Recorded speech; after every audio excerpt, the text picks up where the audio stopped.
শুভ জন্মাষ্টমী। জন্মাষ্টমীতে ইচ্ছে হলো গোপুর জন্য একটা দোলনা বানানোর, তাই ঝটপট সময় নষ্ট না করে চলো বানিয়ে ফেলি গোপুর জন্য একটা দোলনা। প্রথমেই চলে যাও বাঁশবাগানে, সেখান থেকে একটা বাঁশ তুলে নিয়ে এসে 3 ভাগ করে নেওয়া হলো, আর বাগান থেকে 2টো টব নিয়ে এসে এরকম র্যাপ করে নিলাম। এরপর ঘরে ছিল এরকম একটা বক্স, এতে গোপুরই সাজাগোজার জিনিস রাখা হতো।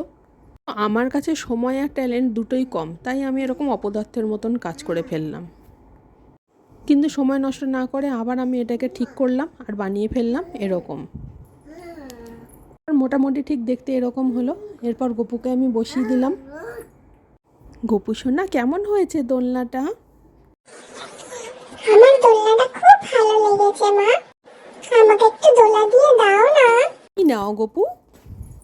গপুর তো দোলনাটা খুব ভালো লেগেছে, তোমাদের কেমন লেগেছে কমেন্ট করে জানিও কিন্তু।